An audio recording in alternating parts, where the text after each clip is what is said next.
We haven't heard a single word from our spy in the desert. I'm afraid he might have been captured.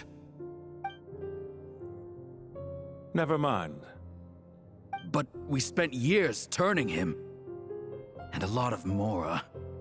Nothing comes for free in this world, but the loss is not without its purpose. For a small price, we have wasted a precious amount of the limited time they have. Quite a bargain, if you ask me.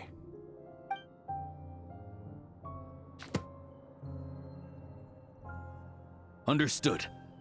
Weighing profit against loss is a necessary part of life.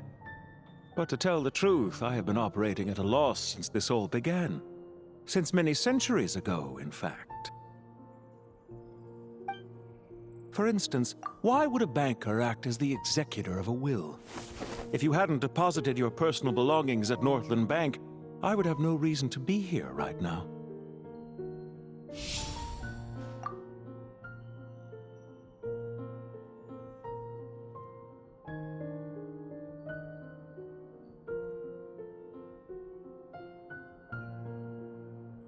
Dottore, I've placed your final data backup into the ley lines as per our contract. I trust we are now square for the safe deposit fees you paid. Is it not a little petty to split hairs like this, given our amicable relationship? I consider sound bookkeeping a matter of principle. Do not forget that you only live to see this day thanks to me. In fact, every day of your life since you met me, you've been living on borrowed time. Why, that's hardly a fair assessment. I will concede that my survival was perhaps at your whim, but I became a harbinger on my own merits. Managing money is not like other professions. Mine is not a role I could have acquired based on your recommendation alone, and certainly not one I could have lasted so long in without genuine ability. The information stored in the ley lines is quite comprehensive. Rest assured, I have not forgotten how strong your pride is. Well, I presume you have no sense of fragmentation while talking with me? How could anything possibly go wrong with such strict measures in place? The remainder of your soul was split in two, with one half sent to Nodcry and the other stored in the most secure vault of the Northland Bank.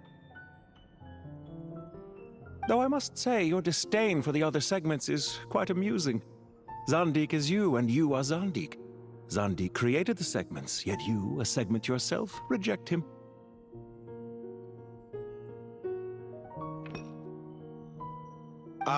That is, Zandik, created segments of various ages in his later years.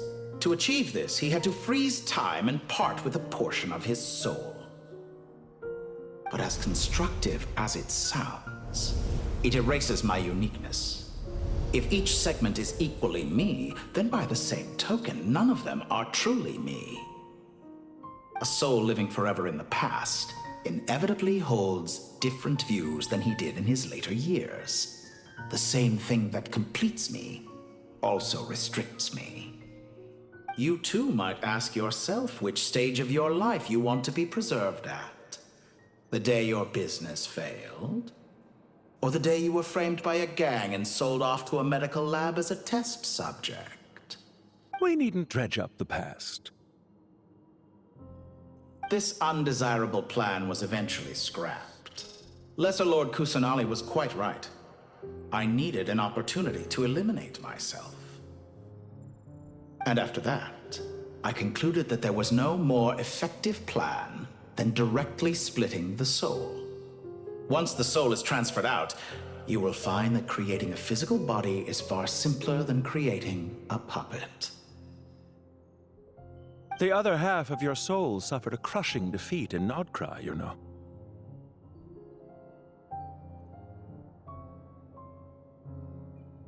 And yet in the process, I obtained the information I always wanted, did I not? Because now we finally know where the best testing ground truly lies. I once thought your ultimate goal was to ascend to godhood, but as it turns out, that was merely one of your experiments. Experiments take many forms. Most people are too eager for success, too fixated on the end goal. They forget that the experimental process itself is just as important. A suspiciously vacant seat, a new face. I trust you can put two and two together. The reason it doesn't exist is because someone tampered with the record. What can I say? After all your efforts, you really did uncover the world's secrets. So, is the new world you promised a lie? No, it never was. I am glad to be able to control Irmin's soul from within. Now I shall attempt to create a new world inside the existing one. Almost everyone faces the prospect of death, but not a single person has ever been able to experiment unrestrained in the afterlife through sheer force of will. I am the only one to have overcome this enormous challenge. Would I not be letting the world down if I didn't make the most of the opportunity to experiment? Clearly, the dividing of your soul did not affect the magnitude of your ego. Out of all the versions of you that have ever existed, this you is the most insane and the most radical. Is that why you chose to work with me? Which was it then? My insanity? Or my radicalism? Could I call myself a venture capitalist without a suitably ambitious plan to invest in? Yours happened to fit the bill quite perfectly. Well then, I must say, while I am surprised enough that you showed up at all, what surprises me more is that you chose to present yourself as my former subordinate, and not as the banker Pantalone. Why make things harder than they need to be? Exposing my true identity in a situation like this would only serve to destroy diplomatic relations between Snezhnaya and Sumeru. I daren't imagine the consequences. Showing up in the name of the original antagonist gives you the recognition you rightly deserve, while also being sensitive to Snezhnaya's predicament. It was an easy win. As for why I'm here, if you're suggesting that your credit is in the negative, I won't argue with that. Many people say that about you.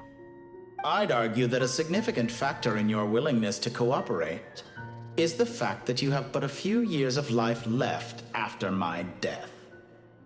Living and dying together has a way of binding two parties together rather closely. Is it not true that a relationship should be judged by both the positive and negative returns it yields? So some of what I said actually made it into your head after all. It's true that I hope you don't die too soon, but don't you find that a strange thing for me to say? After all, you've already had quite a long life, especially for a human being.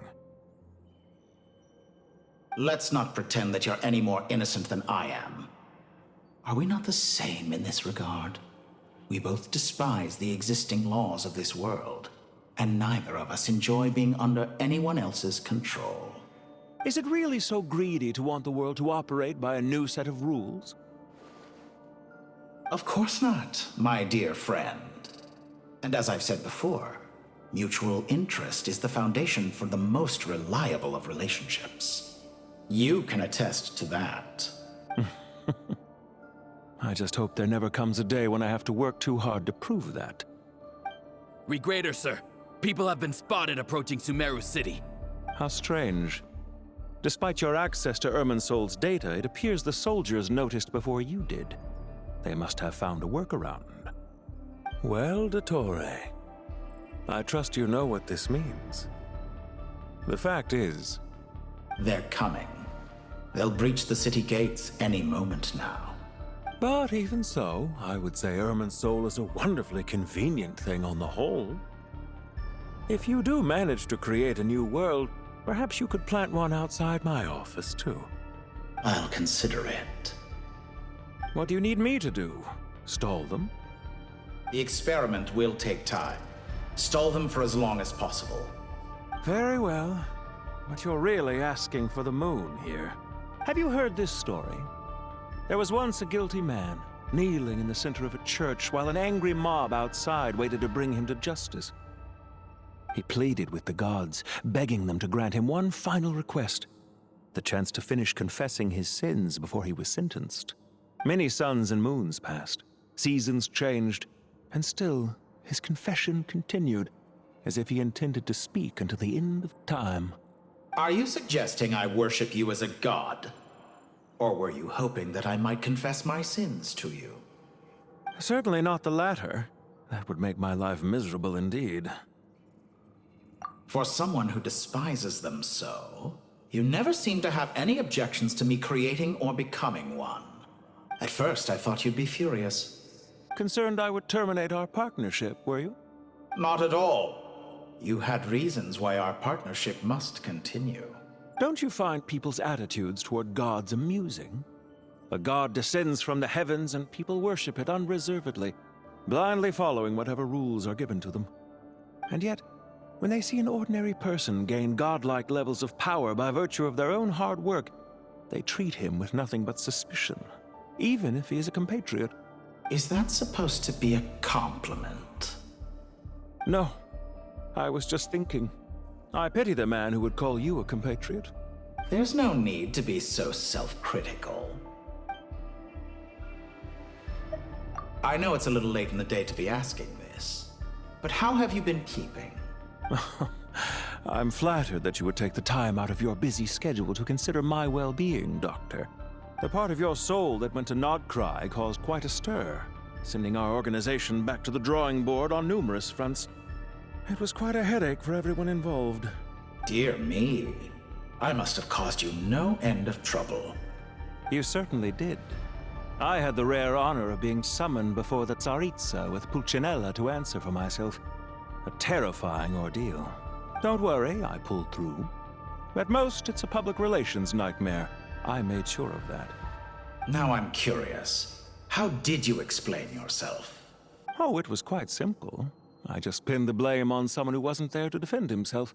I could hardly be expected to defy the demands of someone as insistent as the Second Harbinger, now could I? How you slander me. You know full well that I am perfectly amenable to reason. There's no question that you are partly to blame for the ruin of my reputation over the years.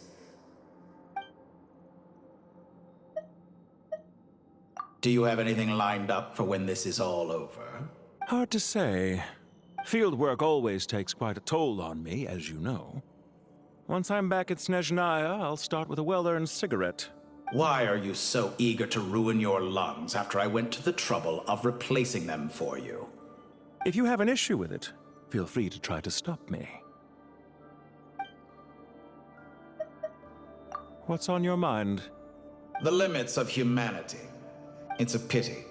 Despite running countless calculations, I find there is simply no way to reduce any further the amount of one's soul required to sustain an individual. It's rare to hear you admit to being unable to achieve something. I beg to differ.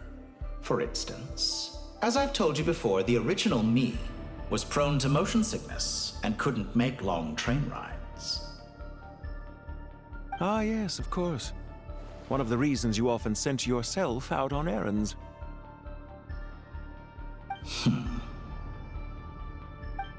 What are you thinking about now? A new experiment. In the event that my soul was depleted, say we extracted my data from someone else's memories, yours for instance, and then combined it with your intact soul as the base material, what would we create? Such a scenario would be impossible. Oh? As long as your current soul survives, there will be no need to create a new individual. Don't forget, you were the one who approved of the present situation wherein only one Dottore remains. And if you ceased to exist, who would be capable of performing this experiment? Since the day I met you, you've always excelled at talking your way out of a quandary. Isn't it a little too early to be saying goodbye? Not that I wish to keep you from your business, of course. Very well. Let's leave the conversation there for now.